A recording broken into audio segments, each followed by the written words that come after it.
Hi everyone, some quick announcements. So as a reminder, exam 2 next Thursday, no, you know that, 5 to 7. I posted these slides for it that provided to us from the course coordinator. Please do that over the weekend, look in the modules. And on Wednesday, I'm going to cover the second half of the review slides. Starting there. And then in recitation, on Thursday, they will cover pages 1 to 7. Okay, I'm not recording this, but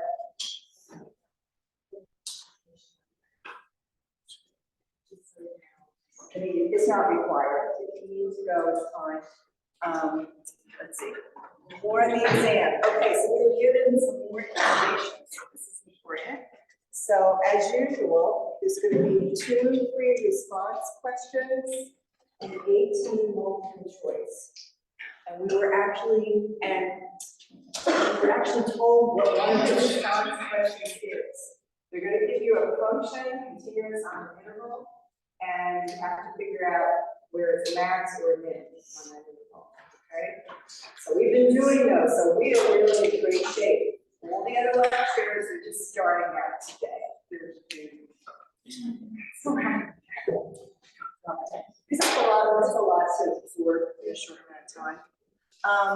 It was pointed out to us that on this review that's posted on modules that we'll be going over next Wednesday, every concept on the review is on the exam. So you might not see exact kind of questions, but like if there's a derivative of a natural law, that will pop up on the exam, that kind of stuff.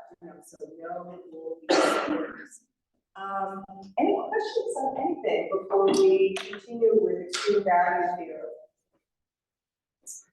Okay, if not, so I had an example, and actually my plan of action is, we'll see how much I get done today. I might actually finish extreme value theorem today, and if so, then I'm actually thinking I'm going to go over the full 2023 exam. I noticed online, I was shocked. You guys don't have answers, do you? I mean, they have like answers, but it's fake answers. Like they'll have, okay, I'll show you. Like this is not it. This is the actual exam. I printed it. Not your exam, but fall's exam. Be careful what you say. Students misunderstand. So this is October 2023, and so online the answers they have are, they bubbled in all the answers from 3 to 20, and then they wrote in, I think, just the answer to number 1 and the answer to number 2, like the final circled answer. They had no work, and the rest of the exam isn't even there. And I thought, well, that's really not great. So I think in terms of reviewing, even before doing the slide, I would do the full exam this weekend. I think that's good advice to give you guys. And we're going to go over it on Monday. I think that would be good. And also, if you have questions, you can ask me then. And then if we're done, then I'm going to actually slide into the next concept, which will be after exam 2. And that concept I'll continue next Friday. Remember, we don't have class on Friday. Next Friday, I'm going to report. Any questions on any of that? I know that's a lot of information. Okay, so now we're ready to get back to extreme value theorem.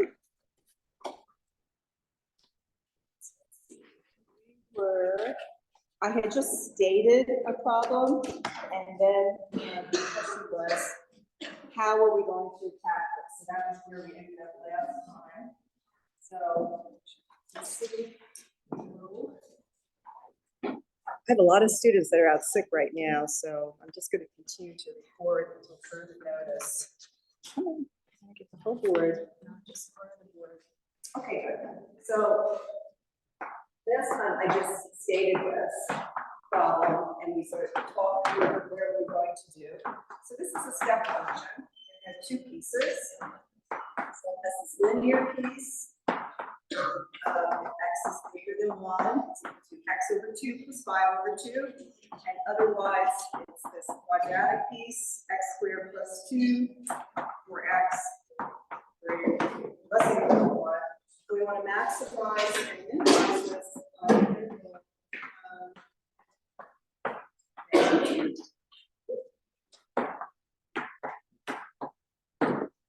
So we want to use extreme value theorem.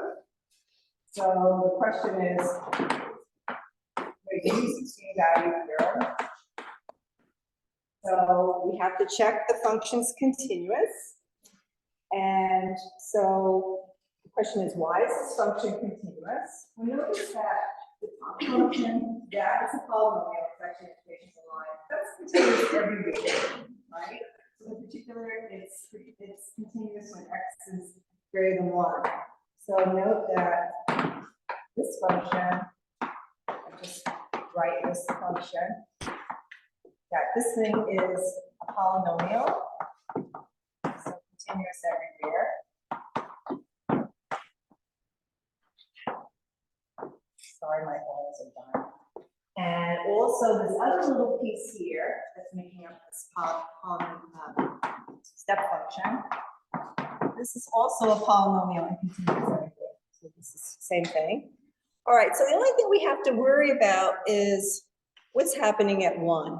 You know, we have two continuous functions, and then something's happening at 1. And we're picking up the one is picking up the value at 1. We use this function. Greater than 1, we use this function. So for x less than equal to 1, we use this quadratic. Yep. So we have to make sure that these actually match. Let's just check. So let's just do a check that continuity or continuous when x is equal to 1. Okay, so if you look at the actual function value g at 1, so 1 is less than equal to 1, we have to substitute here, right? And we get 1 squared plus 2, right? Versus, what about the other one? What if we had used this function and we looked what happens as the limit as we get close to 1 of this function? Let's just try that. So, because that's the whole point of continuity, that things have to work out. Also note that let's actually look at the limit as we approach 1 from the right. The limit as we approach 1 from the left. So from the right, we're going to be picking up this function here. Limit as x approaches 1 from the right, and this is x over 2 plus 5 plus. And for the left, use the left function, which is x squared plus 2. Okay, now these are easy limits. So what's the limit as x approaches 1 of x over 2 plus 5 over 2? You just plug it in, right? The nice continuous function. So half plus 5 halves, 6 halves, 3. And then this limit here, as we approach, I made a mistake here. There should be 1 from the left. That's my mistake. There's 1 from the left of x squared plus 2. Just substitute 1, and you also get 3. So notice these guys are equal, it's equal to the function at 3, so it really is continuous there.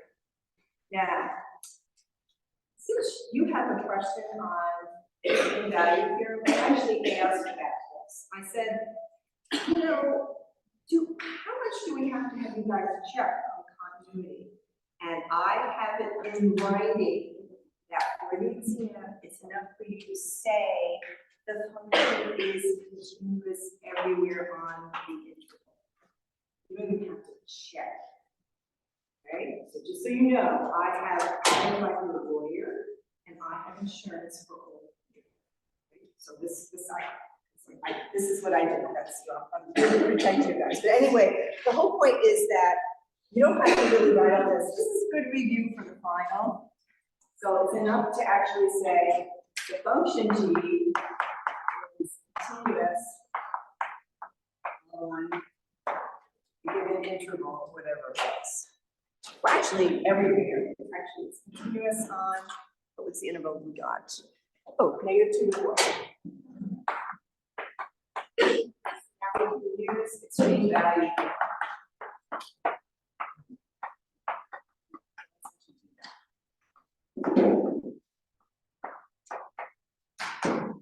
It's good to do like sort of this mental check. Look at the function and you say to yourself, okay, you know, polynomial, they should match. If I let this number equal 1, that should match the function out here 1. So everything's great. Okay, so what does extreme value theorem say?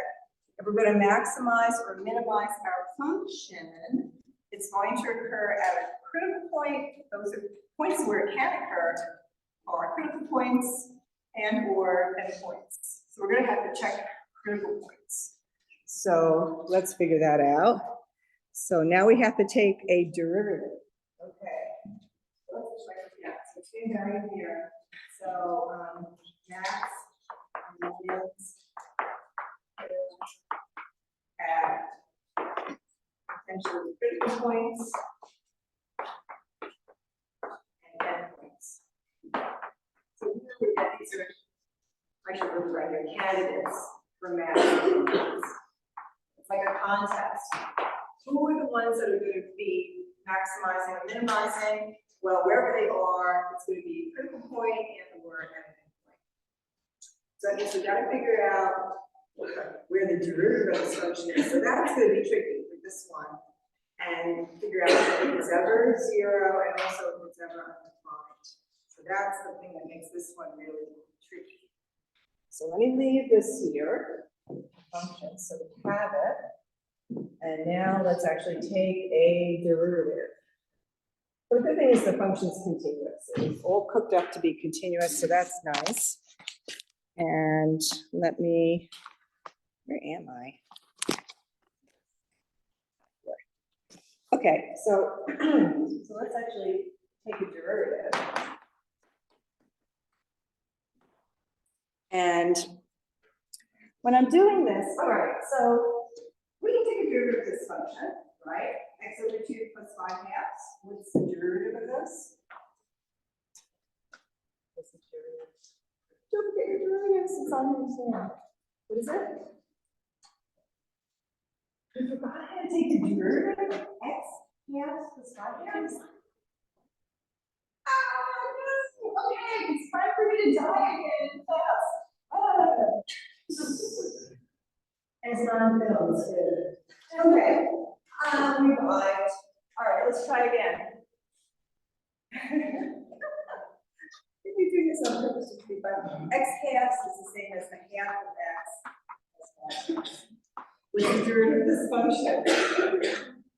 Yeah, excellent. Yes. Remember, it's a line, right? Slope. I'm glad the mistake was made again rather than later. So let's just write half, and this is if x is strictly greater than 1. And then we've got the derivative of x squared plus 2. Oh, they're debating whether or not to be funny. Now, I'm going to be very careful here. If x is strictly less than 1.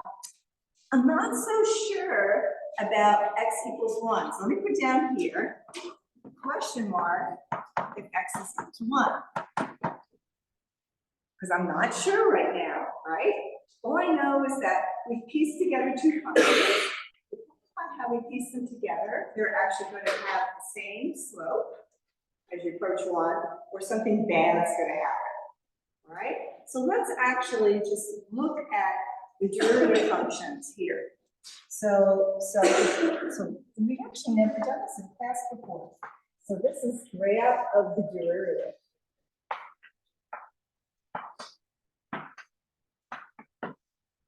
Okay?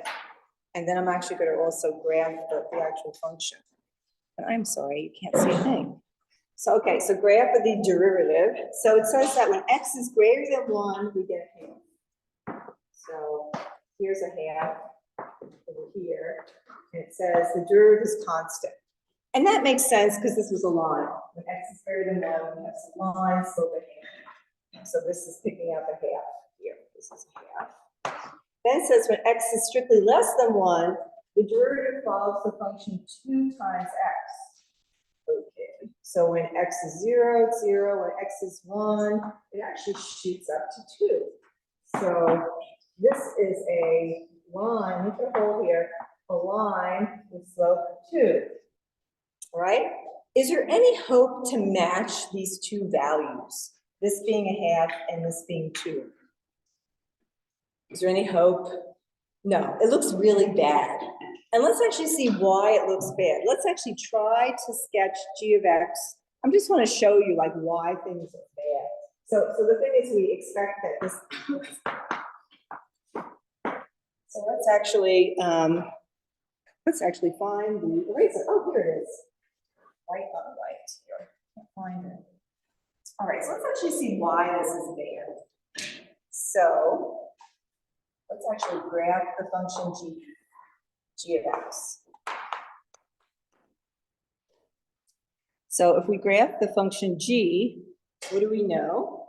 So let's see. When x is strictly greater than 1, it's x over 2 plus 5 halves. So it's 1, 3. There's a hole here at 1, 3, and it's a line with slope half.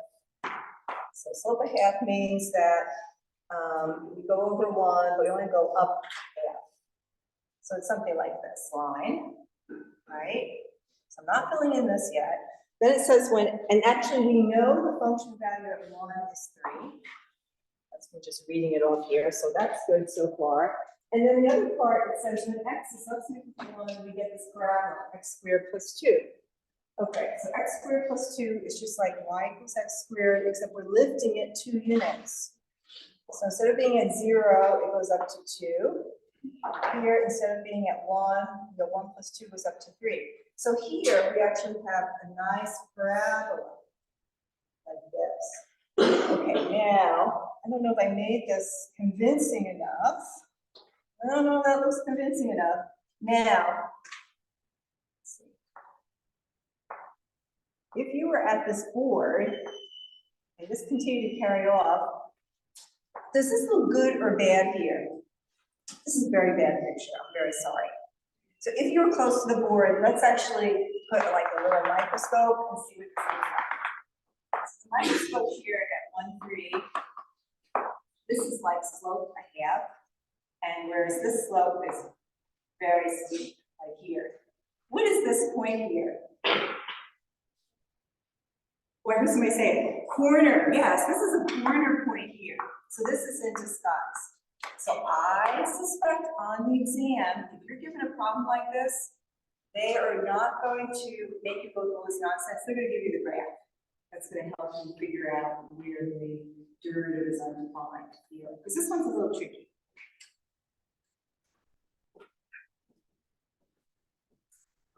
So now we're ready to go back to extreme value theorem. So we have to figure out where. So g prime of x is equal to 0. We have to figure that out.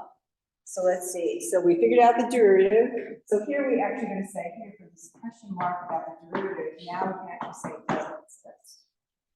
Okay. So is this derivative ever equal to 0? And we say, well, 3 and 1, the derivative is equal to 0. and 1. The derivative is whatever it was. 2x. Is 2 times x, can that ever be equal to 0? The answer is sure. 0 when x is equal to 0. Okay, so we actually do get a critical point. And again, if you were given the picture of this function, and we're trying to maximize and minimize it on the interval from -2 up to 4, right? So somewhere up here, and then going down here, up here, ooh, corner, and continuing. This is a critical point. This is slope 0. So you can actually read this off the sketch. So depending on what you're given, either find it algebraically or read it off the sketch. But here we can read here. Right? Derivative is 0. Right? Here it's derivative doesn't exist. Okay. Next question for critical points. So here's one of my critical points. Is there any point where the derivative is not defined? And the answer is, oh yeah.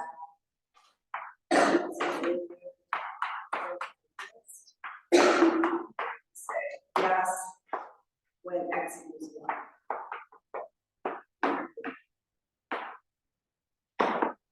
Okay, so now we're all ready to set up our look at critical points, endpoints, and our function values. Right? So first we have our critical points. So we got 0 and 1. These are critical points. And then we have to have, don't forget the endpoints. Don't blow it on the endpoints. The endpoints here were, was it -2 and 4? Yes. -2 and 4. The other thing we gotta check is, are these critical points in the interval? Is 0 in the interval from -2 to 4? Yes, I see lots of it's going up and down. What about 1? Is that in the interval from -2 to 4? Yes. So now we just substitute. And when you substitute in G. Do not substitute G prime. Please, please, please, please. You do it in the original function. So it's easy. Just plug it in the original function. So we got to figure out what's going on. Let's say 0. 0, let's go back. Function value. 0 is equal to 1. So we use this part of the function. The x squared plus 2. That's going to be 0 squared plus 2. We get substituting 1. Okay, 1 is less than or equal to 1. Again, we substitute 1. 1 squared plus 2. So that's going to be 3.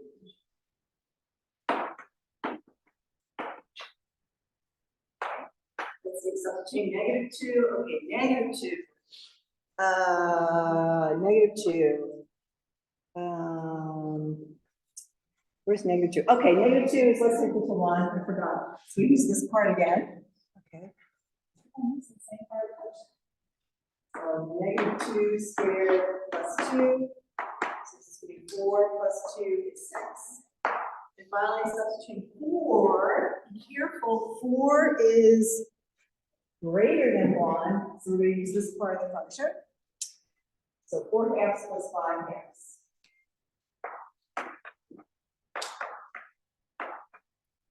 So it's 9 halves, 4. Another way to say this is 4 and a half. Okay, now all these values, which one is the smallest? I'm going to say 2, definitely. Okay. G of x has min value 2, then x is 0. And max value of these guys. 6 is the biggest one. 6 and x is equal to -2.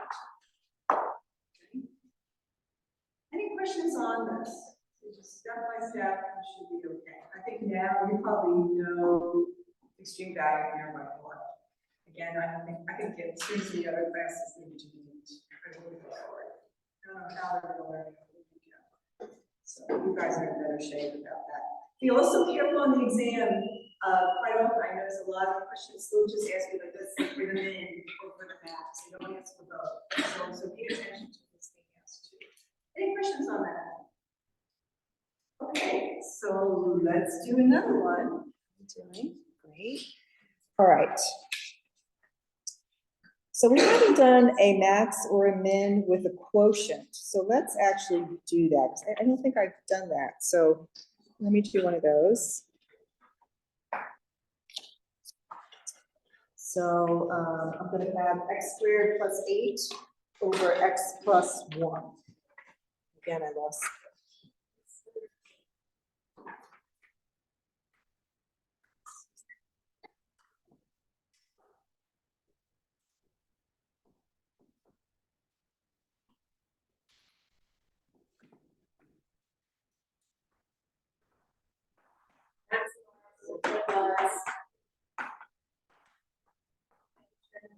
X squared plus 8 over x plus 1 on the interval from 0 to 10. There, but I'm going to worry about the rest.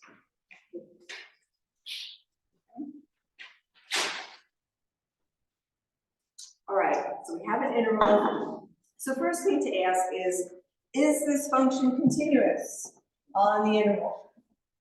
So that's the first question we should be asking ourselves, because we want to use extreme value theorem. We don't want to have to, we have to do problems right now. So extreme value theorem. Is this a continuous function? Are there any points where it's not continuous? So let's actually ask this. So is f continuous on the interval from 0 to 10? First, we look at this function. Are there any points here that you can't put into this function? Is there anywhere that's not defined? Hint, look at the denominator. Remember at the beginning, we don't want to divide by 0. So the only bad thing would be if the denominator was 0. So when would that be 0? Of course, the denominator would be 0. What value? Somebody say it. -1, perfect, yeah. So bad part would be if x plus 1 is 0 or x is equal to -1. However, -1 is not in the interval, so things are great. So we just say not an interval.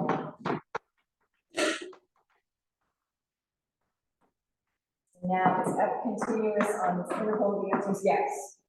Because the only bad point we're avoiding, it's called a singularity. So it's a bad point, but we're avoiding. Okay, so what do we need? Okay, so we're going to use extreme value theorem. So we're going to need critical points for this.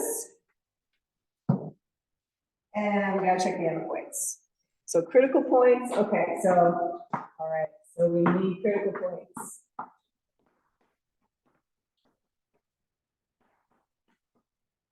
And we need to check points and endpoints. All right, now critical points, we have to take a derivative.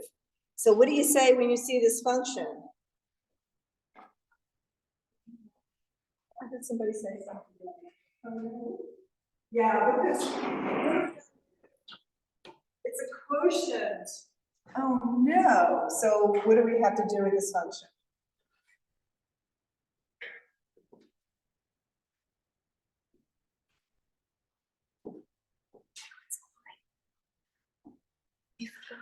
Okay, so let's write down the function. Whatever it is, x squared plus 8 over x plus 1. So okay, I gotta take a derivative of this. So how am I going to take a derivative of this function? Over here. What do I always say? You have to use the dreaded quotient rule, right? Because it's a quotient. So we're sort of stuck with this. So, but let's just do it. Okay, so quotient rule, the dreaded, but we're going to do it. Right, so the bottom part we know, x plus 1 squared. So it's going to be the bottom x plus 1 times the derivative of the top. So write like this, minus the top function times the derivative of the bottom function over the bottom squared. So that's a quotient rule. So that you should feel really super comfortable with. All right, now the moment of truth. Let's take the derivatives and simplify and hope for the best. Just don't know where this is going. So let's do this. Erase this. So.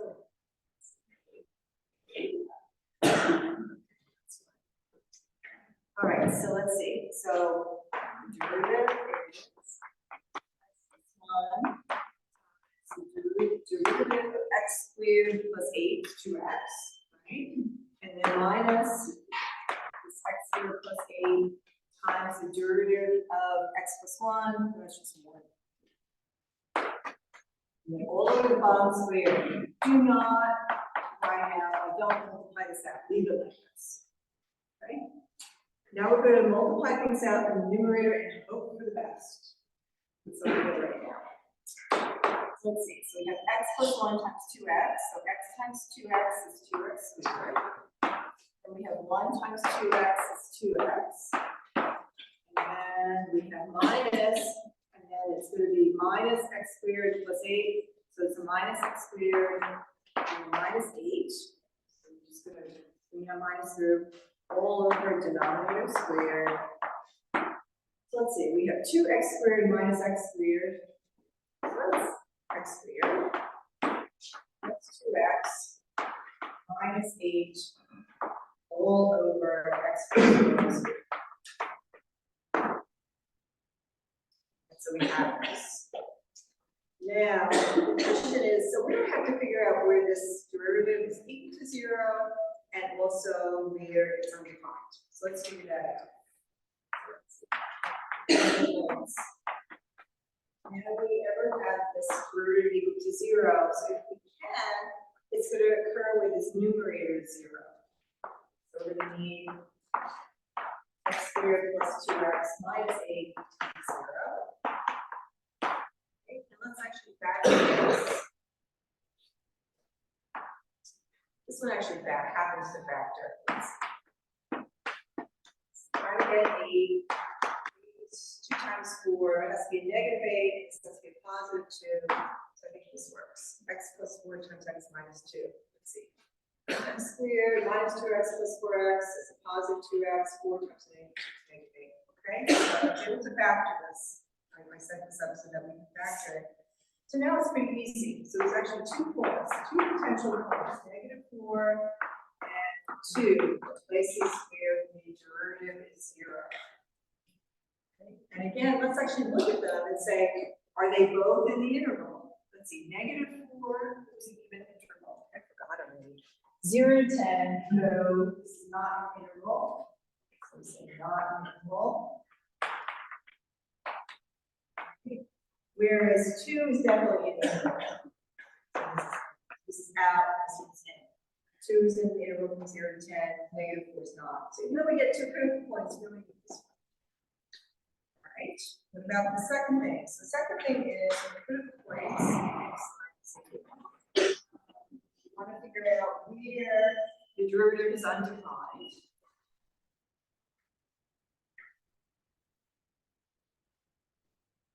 So let's do that. So the only way we can make this derivative not defined is if the denominator is equal to 0. But we saw that earlier. So denominator is 0. X plus 1 squared. So x plus 1 squared is 0. Takes the root of both sides. X plus 1 is 0. Or x is negative 1. You say, okay, great. It definitely doesn't exist at negative 1. And we knew that already. This function doesn't exist there as an asymptote. But even more so, that negative 1 is not the interval. So again, non-infinite. So all this, we only ultimately picked up only one critical point, 2. Right? So now by extreme value theorem, we only have to substitute the 2 and the endpoints. And again, on the exam, the part that's written, please like write down by EVT, we're gonna do the following, you know, like show that you know, I'm sure that's a point. I mean, this is the thing, I've been trying to get information to find out how they were gonna do points on things, and please write that out. Just like EVT, you check critical points and endpoints in the set. All right, so here we go. So we have, oh shoot, I erased my function. Here's x, f of x, Readdy squared plus 8 over x plus 1. So our endpoints, and it was on 0 to 10. So we have 0, we have 10. So these are the endpoints. And then we have to also worry about the critical points, and we only had 1. That was in the interval, which was 2. And again, if you want to, you could put the other critical points in. I mean, this is how I did this when I was an undergrad. I just wrote all of them and then I crossed them out. -4 and -1. I mean, you can do it this way too. -4 and -1. You just write no, not an interval. So the whole point is we know we don't have to check this by extreme value theorem.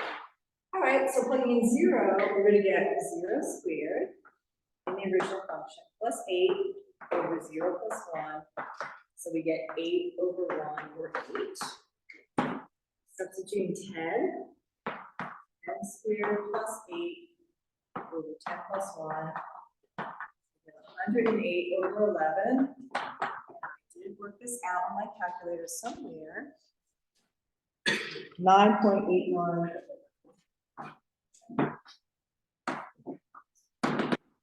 And substituting 2 squared plus 8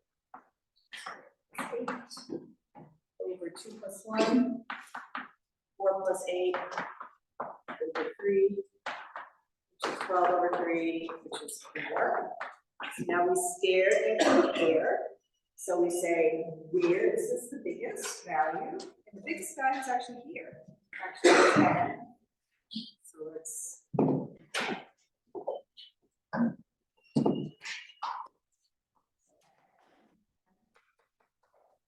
Max value.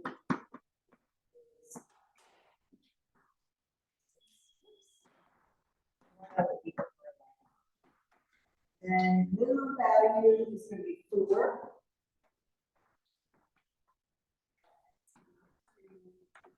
Value is 4.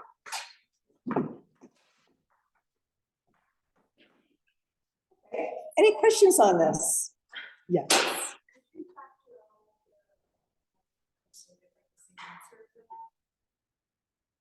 Oh, you mean like you want to do the division?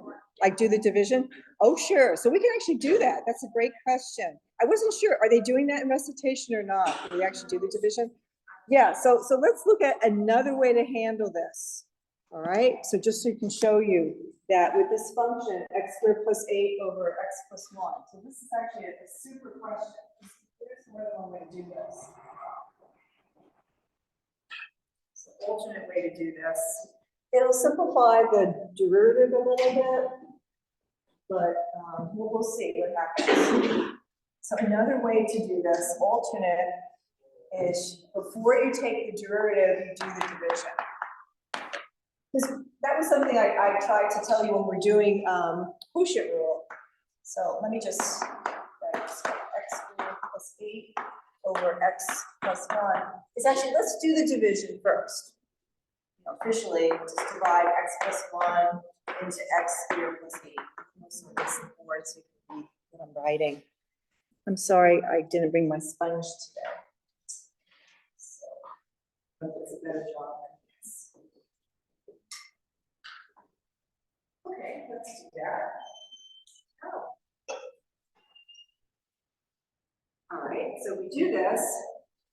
X plus 1 goes into x squared x times. So if I multiply x plus 1 times x, I'm going to get x squared plus x. And that's going to kill that x squared. Just like usual division, you subtract. I always circle my negative so I don't get confused. X squared minus x squared is 0. 8 minus x is 8 minus x. x plus 8. Then you have to figure out, does x plus 1 go into negative x plus 8? And the answer is yes. It goes in there negative 1 times. So negative 1 times x plus 1, negative x minus 1. Subtract, again, I'm going to circle my negative so you don't make a mistake. Negative x minus negative x is 0. Right? And then 8 minus a minus 1 is a positive 9. So be very careful when you do this. So the answer, another way to think of this expression is x minus 1 plus 9 over x plus 1. Okay, so that's the same expression. And again, so we have this function.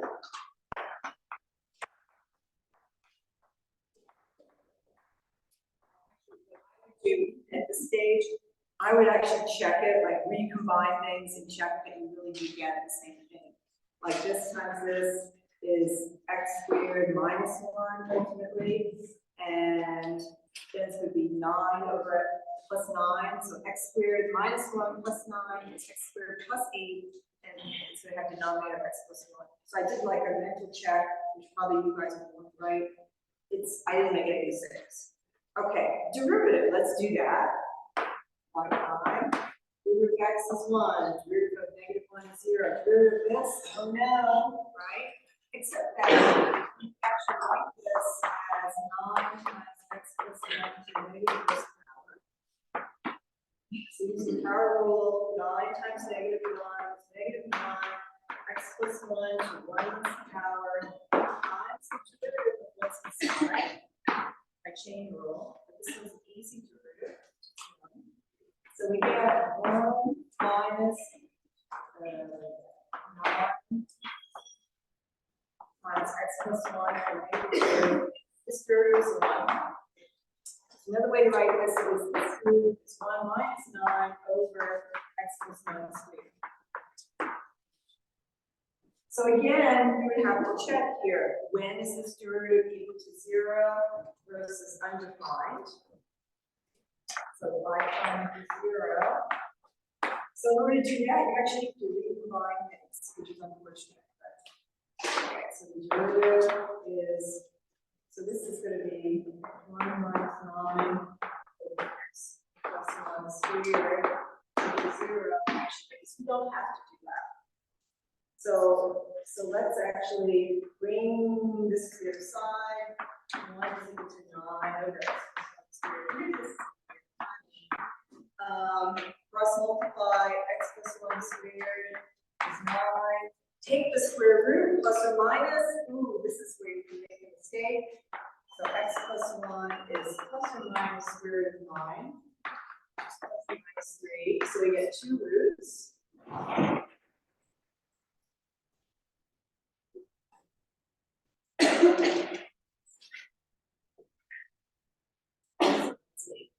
So we have x is equal to, bringing the 1 over negative 1 plus or minus 3. So in other words, x is equal to negative 1 minus 3, and x is equal to negative 1 plus 3. So we finally get negative 4 and 2. So notice we get the same 2 answers popping up. We get the same 2 critical points again, negative 4 and 2. So I think for this one, perhaps taking the derivative is a little bit easier, perhaps. I think it is. And then finding this, the only thing that's tricky here is this. When you take that square root. Because the problem is that you don't have plus or minus, chances are you probably would just write a plus, which means, well, you can pick up the 2. I mean, they might take long for that. Plus or minus. So they're kind of evil when they break. So if they're too evil, tell them. But the whole point is you can't do that. And it's exact same. So it's actually a personal preference. Like for me, I would usually do that. But I thought for this one, it wasn't so bad. Okay, we have time to do one very fast extreme value theorem, which is, I'm going to give you a picture and we're going to extremize it. Let's actually do that. So Here's my function. I lost it. No, this isn't what I wanted. Where'd it go? No. I lost my function.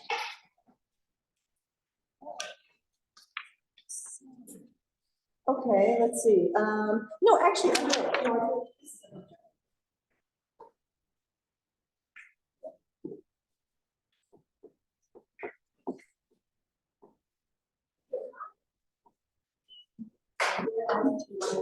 did. So I'm going to give you the function, but I'm also going to sketch it for you because this one would be a little bit of a pain to have to do algebraically. So the notes I post from today, you'll actually see me do it algebraically. So again, let's find max and min.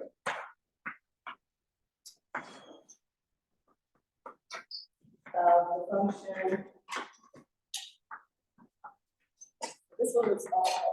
So you take x, you square it, and then you take the third root. Right? And on the interval from 3 to 5. And let me give you a sketch of this function. So it's not going to be so accurate, but it's not there. So it's going to look something like, let's see.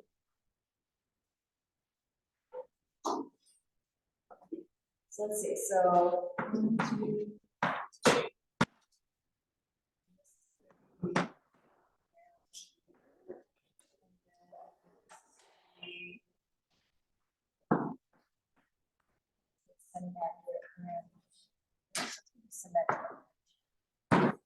So it looks something like this. It goes like this, and then like this. I'm trying to draw the same function on both sides. So here's 1, 2, 3, 4, 5. Here's 1. Okay, so first of all, why is this symmetric? And it's coming because if you put a positive or a negative x in here and square it, you're going to get the same thing. So, for example, when x is -1, that should be the same height as when x is 1. And try to achieve that. I don't know how I do that. Right? Now, notice now they're saying maximize and minimize from -5 to 4. So let's figure this out. So -5 is over here. Actually continues. So it's here. Whereas -4 is over here. The function value for positive 4. Is -5. Okay. Number 2. Where is the maximum of this function? -5. Excellent. And what is the value? We are plugging -5 here.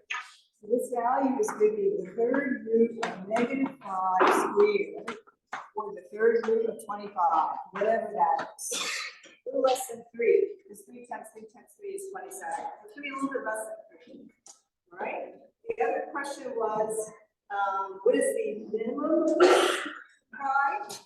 This is the max. What about the minimum on the interval from -5 to 4? Right? What's the smallest this function gets? 0. That's over here. And what do you notice here? So this is the min, 0. That's 0. What's special about that point? Zero doesn't exist. Excellent. Pointer cusp. It's called the cusp. Right?